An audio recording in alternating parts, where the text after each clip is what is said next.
everyone, welcome. Thanks so much for joining our virtual fair this evening. For the next 15 minutes, we are going to be with Chris Lawrence, who's the Regional Manager of the Americas and Europe for the University of Sydney. He's going to be chatting to you about health science programs. So take it away, Chris.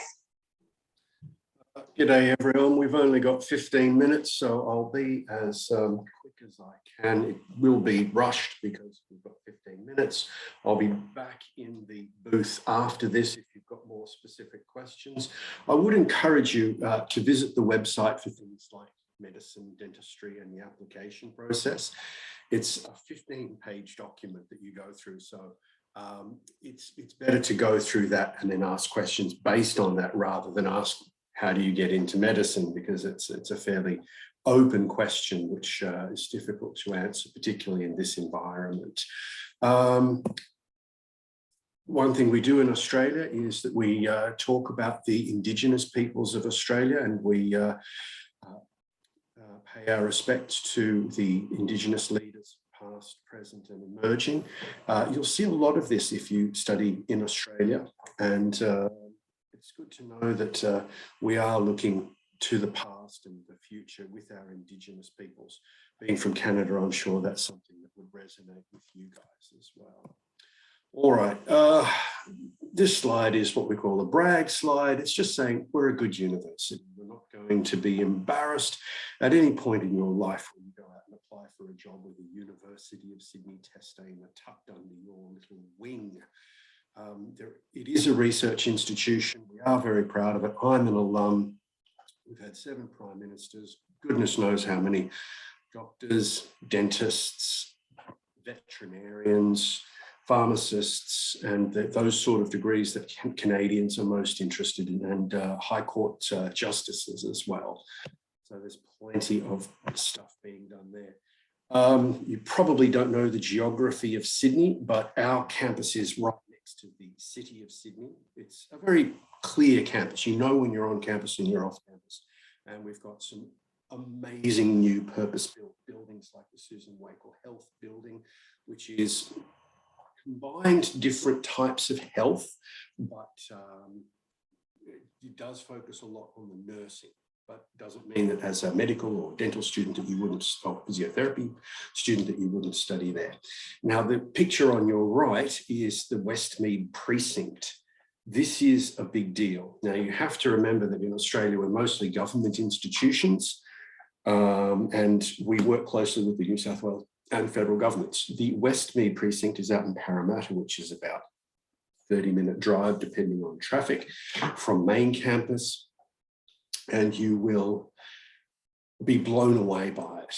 It's education in Australia, particularly in terms of medicine, and I use medicine in the broader term there, is becoming more and more combined. So for decades, even more, medicine, dentistry, psychology, pharmacy, nursing, physiotherapy, occupational therapy, genomic counseling, all of these different areas tended to splinter and splinter and splinter and get more and more diverse. What we're doing now is bringing them all back together again, but to do that, you need a big space, and that's what this Westmead Precinct is. When you go out there, you will be blown away because it allows you to go into the area of interest that you have, but also see and work with what's happening in the broader area. It's really quite remarkable. If you get a chance to Google it and have a look around virtually, it's really worth the time. All right, so where does all of this sit? This probably doesn't really worry you too much, but we have like a mega faculty, again, bringing this idea of bringing health together rather than splitting it apart, yet still remaining individual enough. So that's just an idea of showing you we're not trying to silo you or a researcher into a specific area. We want you to work in an interdisciplinary fashion. Where are our doctors? Where are our hospitals? Where are our dentists? Where are our physiotherapists? The answer is all through New South Wales, which is our state. This is not all of the places that we teach into and have our students based. There are more. An interesting trend that we've seen over the last few years, and this is taking COVID out of the equation. 8, 9 years ago, filling rural positions was really hard. We had every student wanting to do a specialisation in a major hospital in a major city. In the last couple of years, again, COVID out of the equation, we've seen a real resurgence in interest in rural and regional practices. And when I speak to Canadian, Australian, Singaporean, Hong Kong, even the odd Indian and Chinese student about why they're doing this, they're saying that the rural or regional experience is more authentic. And the expression that I hear again and again is, whatever walks through that door, you're dealing with it. And it is exciting. And it's also, I think, making better medical practitioners because, yeah, it's real. You know, it's whatever walks in that door is yours. So 2019, we actually filled all of our rural and regional placements, and we had a couple of the ones in the big cities not get filled, which I had never seen before in my time at the university, which is a long time. Yeah, coronavirus, this is something that's just over the top of everything we're doing at the moment.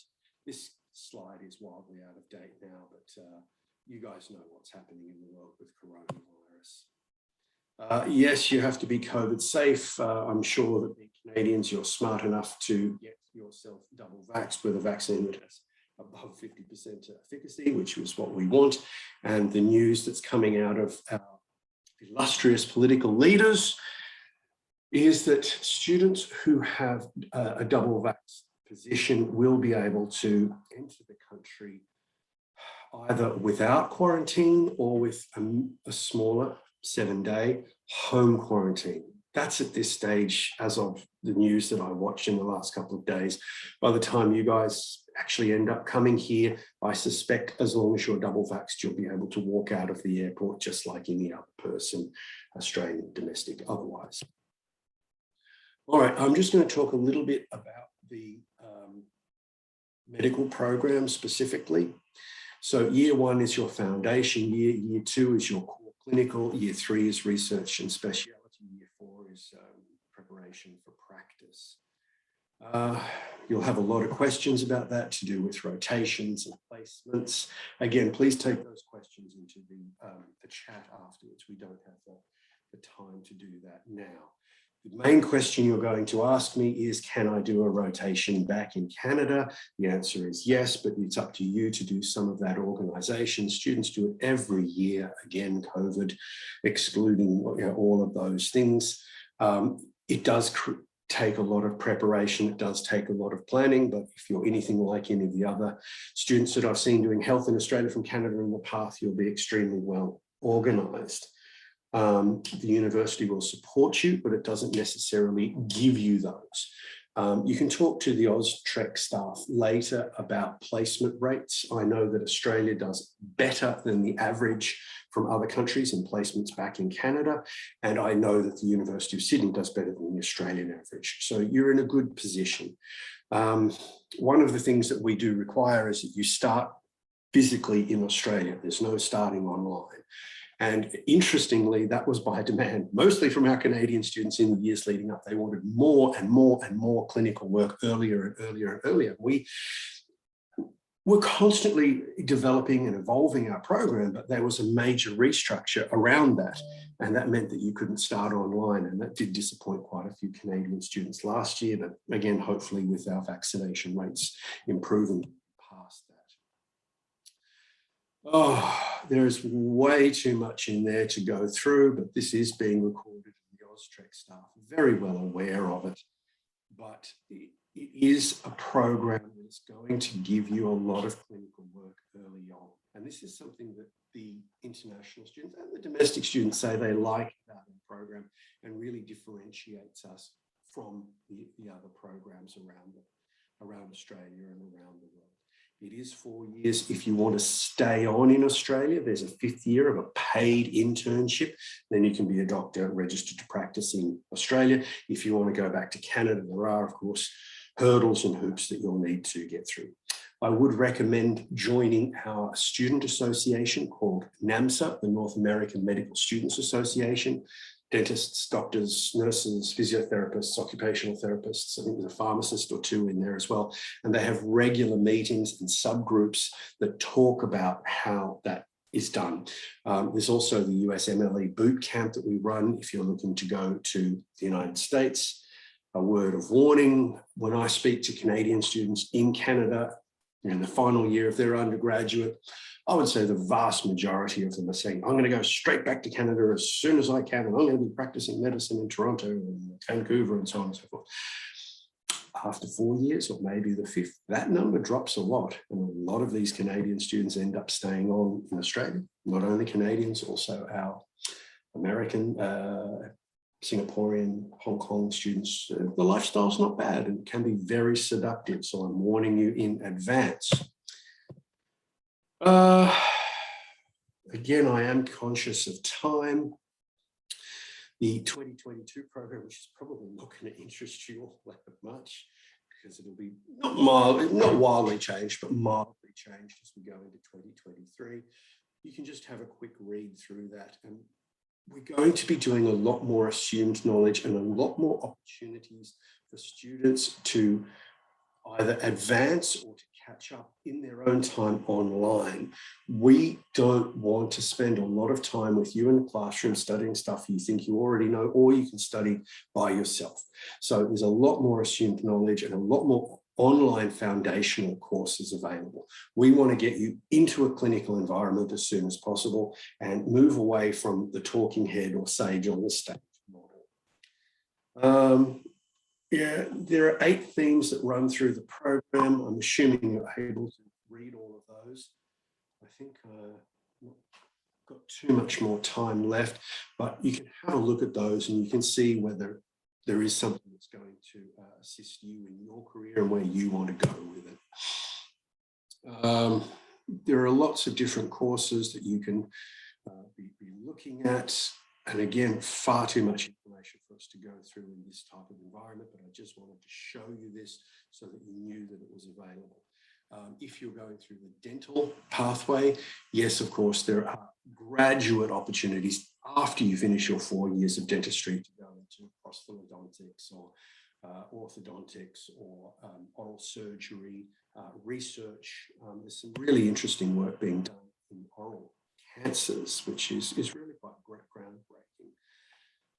Clinical teaching, small group, that's the first word there on the slide, and I think it's the most important phrase within this whole presentation, is that we want to get you into smaller groups in clinical environments, so you've got the opportunity to ask the questions you want and need to ask in the environment. I don't know how much time I've got. I might be getting the roundup fairly quickly. The last thing I wanted to talk about was research. Yes, obviously with the University of Sydney, we've got an enormous research profile. Some students ask me, can I do a PhD at the same time? Yes, if you've got the wherewithal to study at that level. And remember, it is an extremely demanding course. We make no apologies about that. There are opportunities to do research. Mostly your professors will request that you finish your first year, show that you're absolutely flying through the material and that you can handle the extra load of doing either a research project or, and it does happen, undertake a PhD simultaneously. I'm going to hand back over to Sarah. Sarah, what should the students do from here? Sarah, you're on mute. Yep. Thank you. From here, you can head back to Career Echo. You can also check out the presentation schedule, see what else is coming up throughout the evening, if there's any that you want to join. But yeah, head back to Career Echo and ask any questions that you might have. And thank you so much, Chris. And we look forward to seeing you back in Career Echo too. Okay. Cheers now. Bye now.